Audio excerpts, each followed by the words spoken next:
वैद्युत आवेश, आवेश के बारे में डिस्कस करेंगे। आवेश होता क्या है? आवेश कंघी को यदि बार में रगड़ो, ठीक है, कंघी को यदि बार में रगड़ दो और रगड़ने के बाद उस कंघी को आप जमीन के पास ले जाओ, तो जमीन में छोटे मोटे टुकड़े होते हैं कागज के और जो छोटे मोटे पार्टिकल होते हैं धूल के कण, वो सभी कंघी में चिपक जाते हैं। ठीक। दूसरी बात जो ये है, यदि कांच की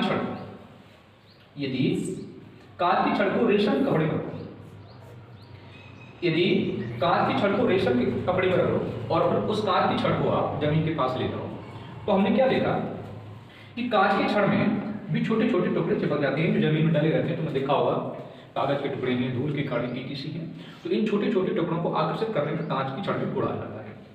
ठीक है। अच्छा, यदि इनको कंघी को आप बाल में रख लो और फिर जमीन के पास ले जाओ, तो कोई पार्टिकल नहीं चिपकता है। चिपकता कब है? पार्टिकल कंघी में तभी चिपकता है जब कंघी को बालों में कर लिया जाए। कंघी को बालों में कर लिया जाए या कांच की छड़ को रेशम के कपड़े में रगड़ा जाए, तभी छोटे छोटे कण कांच की छड़ में चिपकते हैं, अन्यथा की स्थिति में नहीं चिपकते हैं। तो यहाँ से एक आइडिया मिलता है कि वस्तुओं में आकर्षित करने का गुण आ रहा है जब दो वस्तुओं को आपस में रगड़ा जा रहा है। ठीक है। तो मान लो पहली वस्तु ए है आपकी, बच्चों बहुत सुनिए, पहली वस्तु आपकी ए है और दूसरी वस्तु क्या बच्चों बी है, बहुत डिटेल में समझिए। पहली वस्तु ए है, दूसरी वस्तु क्या है बी है।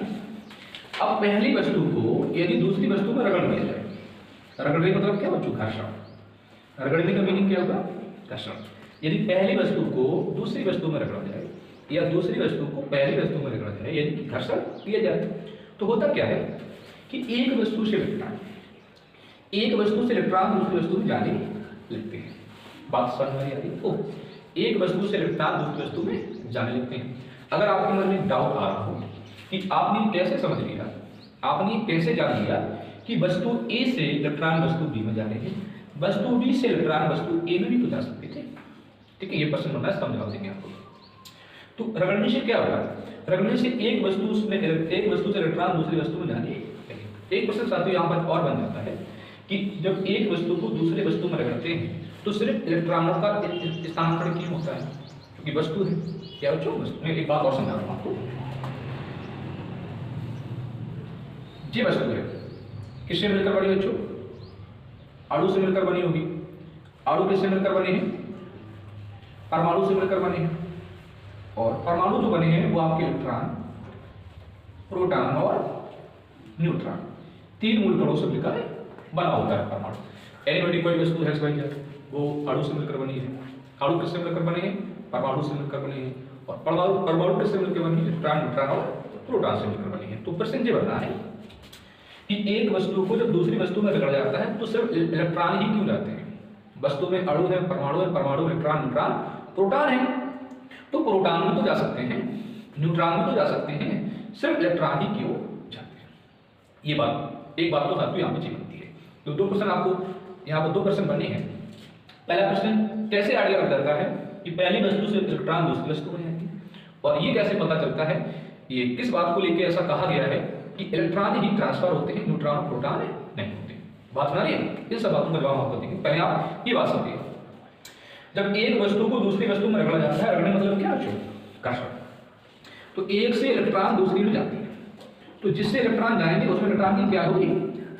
कमी हो जाएगी, और जिसमें जाएंगे उसमें क्या हो जाएगी आपकी? उसमें आपकी अधिकता हो जाएगी। बात समझ रहे हो?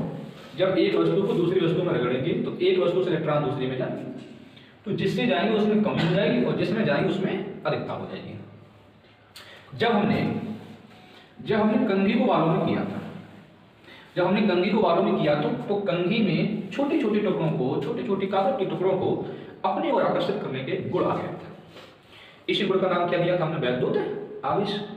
ये आवेश वस्तु हुई कब थी? ये वस्तु जो आवेश तब हुई थी जब इलेक्ट्रॉनों की कमी हो जाए या बढ़ोतरी हो जाए। इलेक्ट्रॉनों की कमी हो जाए या बढ़ोतरी हो जाए। तो यदि आवेश की परिभाषा आप यहां से देना चाहो तो दे सकते हो कि इलेक्ट्रॉनों की कमी या बढ़ोतरी से वस्तुओं में जो गुण आता है आकर्षित करने का, उसी गुण का नाम वैद्युत आवेश। बात समझ आ रही भाई? दूसरी बात समझिएगा, जब कांच की छड़ को रेशम के कपड़े में रगड़ता है, जब कांच की छड़ को रेशम के कपड़े में रगड़ा था तो हुआ क्या था कि कांच की छड़ से इलेक्ट्रॉन किसमें गए थे, रेशम के कपड़े में। तो यहाँ पे कांच की छड़ धनावेशित हो गई थी और रेशम का कपड़ा ऋणावेशित हो गया था।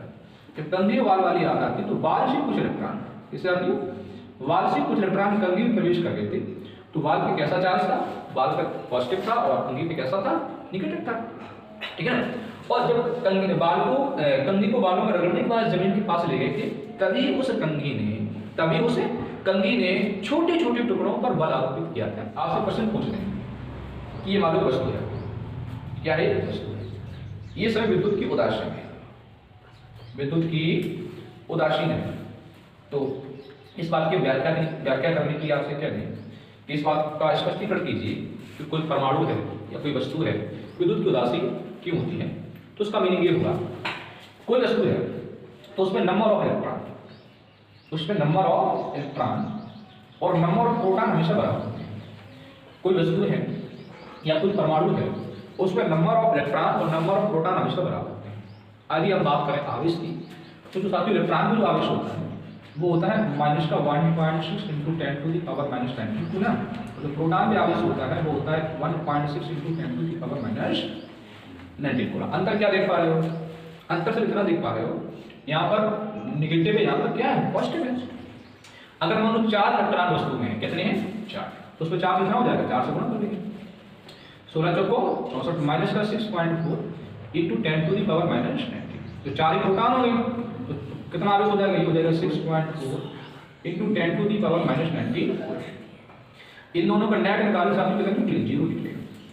इसलिए कोई परमाणु या कोई वस्तु विद्युत की उदासीन मानी जाती है, क्योंकि नंबर ऑफ प्रोटॉन और नंबर ऑफ इलेक्ट्रॉन कैसे होते हैं, बराबर होते हैं। ठीक, दूसरा प्रश्न आपको यहाँ पर ये बहुत जबरदस्त मिलता है कि वस्तुओं को आवेशित करने में केवल इलेक्ट्रॉन ही उत्तरदायी होते हैं। वस्तुओं को आवेशित करने में केवल इलेक्ट्रॉन ही उत्तरदायी होते हैं। हमारा मीनिंग ये है कहने का, हमारा मतलब ये है कहने का, एक वस्तु को दूसरी वस्तु में रगड़ा तो इलेक्ट्रॉन का ही ट्रांसफर होगा, इलेक्ट्रॉनों का एक स्थानांतरण होगा। सवाल यहाँ पर ये बहुत बड़ा खड़ा हो जाता है कि वस्तु है तो अणु होंगे, परमाणु होंगे, परमाणु के अंदर इलेक्ट्रॉन, प्रोटॉन और न्यूट्रॉन है। तो वस्तु में 100% इलेक्ट्रॉन, प्रोटॉन, न्यूट्रॉन होंगे। तो रगड़ने के बाद इलेक्ट्रॉन ही क्यों जाते हैं, प्रोटॉन भी तो जा सकते हैं, न्यूट्रॉन भी तो जा सकते हैं। इसका मतलब समझिए, होता क्या है साथियों, ये मानो परमाणु है, ये इसका नाभिक है। नाभिक में कौन कौन होता है, न्यूट्रॉन और प्रोटॉन। इसको सेल्स होते हैं, कक्षा होते हैं, उनमें कौन होता रहता है। कोशिश करिए थोड़ी समझने की कि जो इलेक्ट्रॉन होते हैं, बाहरी कक्षा के जो इलेक्ट्रॉन होते हैं उनको थोड़ी सी ऊर्जा देके अपनी कक्षा से हटाया जा सकता है, ओके। और न्यूट्रॉन और प्रोटॉन नाभिक होते हैं, इनके बीच प्रबल नाभिकीय बल होता है, इनके बीच प्रबल नाभिकीय बल होता है। ये बहुत प्रबल नाभिकीय बल से बंधे रहते हैं, इनको हटाना मुश्किल होता है। और जो इलेक्ट्रॉन होता है, आउटर साइड जो इलेक्ट्रॉन होते हैं, इनको थोड़ी सी ऊर्जा देके अपनी कक्षा से विस्थापित कर सकते हैं। इसे रगड़ते हैं तो सिर्फ इलेक्ट्रॉन ही जाते हैं। न्यूट्रॉन प्रोटॉन इसलिए जाते हैं क्योंकि न्यूट्रॉन प्रोटॉन प्रबल नाभिकीय बल से बंधे रहते हैं, इनको तोड़ने के लिए बहुत ऊर्जा की आवश्यकता होती है, जो कि बहुत कठिन होता है। कि बॉडी ए से बॉडी बी में इलेक्ट्रॉन जा रहे हैं, तो इसका मतलब है कि ए की इलेक्ट्रॉन की बंधुता वस्तु ए की इलेक्ट्रॉन की बंधुता वस्तु बी के इलेक्ट्रॉन की बंधुता से क्या है, कम है। इसलिए बॉडी ए से बॉडी बी में इलेक्ट्रॉन प्रवेश कर रहे हैं। ये टेबल का मतलब सही है, ठीक। कांच की छड़, रेशम का कपड़ा, कांच की छड़ और रेशम के कपड़े में फ्रिक्शन करा तो कांच की छड़ से इलेक्ट्रॉन रेशम के कपड़े में चले जाते हैं, जिससे कांच की छड़ धनावेशित और रेशम का कपड़ा ऋणावेशित हो जाता है। हमने प्रश्न लिखवाया था कि कांच की छड़ से इलेक्ट्रॉन रेशम के कपड़े में जाने की वजह क्या है, या रेशम के कपड़े से इसमें क्यों नहीं आ रहा। हमें बताया कि जो कांच की इलेक्ट्रॉन बंधुता होती है वो क्या होती है, इससे कम होती है, इससे इलेक्ट्रॉन इसमें प्रवेश।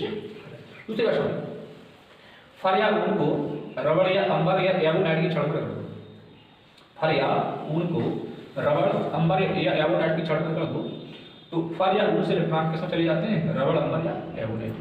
इसलिए ये आपकी धनावेशित हो जाती है, ये आपकी ऋणावेशित हो जाती है। बात क्या भाई। दूसरी बात समझिए, कपड़ा को प्लास्टिक में रगड़ दो, कपड़ा को यदि प्लास्टिक में रगड़ दो तो कपड़ा से कुछ इलेक्ट्रॉन प्लास्टिक में प्रवेश कर जाते हैं, इसलिए कपड़ा आपका धनावेशित और प्लास्टिक आपका ऋणावेशित हो जाता है। दूसरी बात, सूखे बाल को यदि कंघी में रगड़ दो, सब गौर से देखिए, सूखे बाल को यदि कंघी में रगड़ दो तो होती क्या है, सूखे बाल से इलेक्ट्रॉन कंघी में प्रवेश कर जाते हैं। सूखे बालों को कंघी पर रखो तो सूखे बाल से इलेक्ट्रॉन कंघी में प्रवेश कर जाते हैं। इससे होता क्या है, सूखे बाल धनावेश से तो कंघी आपकी ऋणावेश कर जाती है। ये टेबल आपको पूरी समझ आती होगी। एक प्रश्न आपको बोलते हैं, गौर से समझना है, बहुत इंपॉर्टेंट क्वेश्चन है। एक वस्तु ए है और एक वस्तु क्या साथ जुड़ी है। हमने घर्षण कराया तो ये मान लेते हैं पॉजिटिव धनावेशित हो गए और ये मान लेते हैं थोड़ी देर के लिए क्या ऋणावेशित हो गए। प्रश्न यहाँ पर ये बनता है कि एक वस्तु को जब दूसरी वस्तु में रगड़ा घर्षण कराया तो ये धनावेशित ये ऋणावेशित, तो क्या के द्रव्यमानों में कमी आएगी, तो क्या के द्रव्यमानों में कमी आएगी।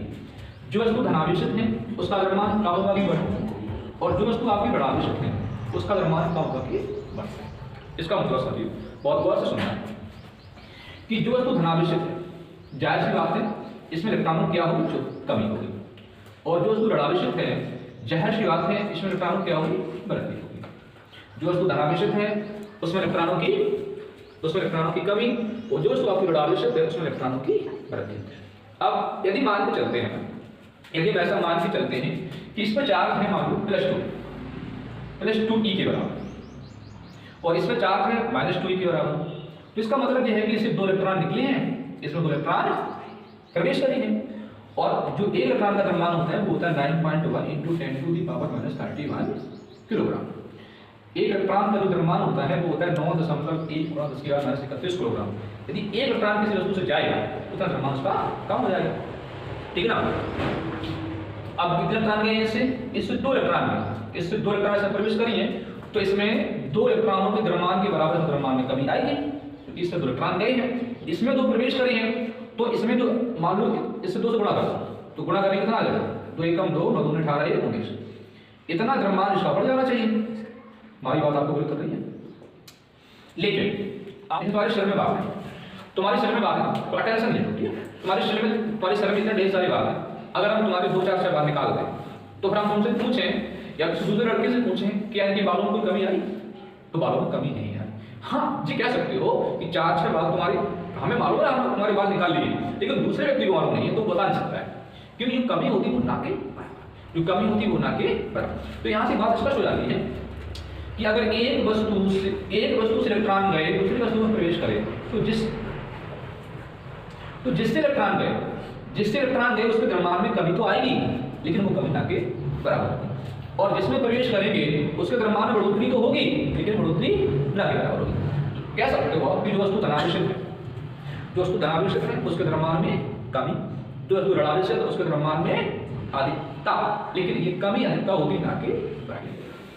पहली वस्तु उदासीन, दूसरी धनावेशित, तीसरी ऋणावेशित। जब आपकी वस्तु उदासीन होगी तो इसमें ना इलेक्ट्रॉनों की कमी ना इलेक्ट्रॉनों की बढ़ोतरी। सीधी सी बात क्या है, number of electron number of proton के बराबर है, द्रव्यमान में कोई कमी नहीं होगी, न इलेक्ट्रॉनों की संख्या में कोई कमी ना बढ़ोतरी। वस्तु धनावेशित है तो क्या इलेक्ट्रॉनों की कमी, इस कंडीशन में नंबर ऑफ प्रोटॉन इलेक्ट्रॉन की संख्या से ज्यादा हो जाएंगे। और तीसरी बात है इसमें द्रव्यमान है जो इसका क्या है, इसका वो द्रव्यमान है वो भी क्या हो जाएगा आपका कम होने की। मैंने बताया ना द्रव्यमान में कमी आती है जो धनावेशित होती है, बस वो कमी होती है ना कि बराबर। इसके बाद समझिए ऋणावेशित है तो इलेक्ट्रॉनों क्या होगी, अगर वस्तु ऋणावेशित है तो इलेक्ट्रॉनों की होगी वृद्धि, इलेक्ट्रॉनों की वृद्धि होती तो इस कंडीशन में number of electron is greater than number of proton. इस कंडीशन में number of electron is greater than number of proton. अगली बात, इस कंडीशन में इसका जो मास है, इस कंडीशन में इसका जो मास है, इसका जो द्रव्यमान है वो बढ़ जाएगा, क्योंकि उसमें इलेक्ट्रॉनों की संख्या कहीं से आ गई, लेकिन ये बढ़ोतरी कैसे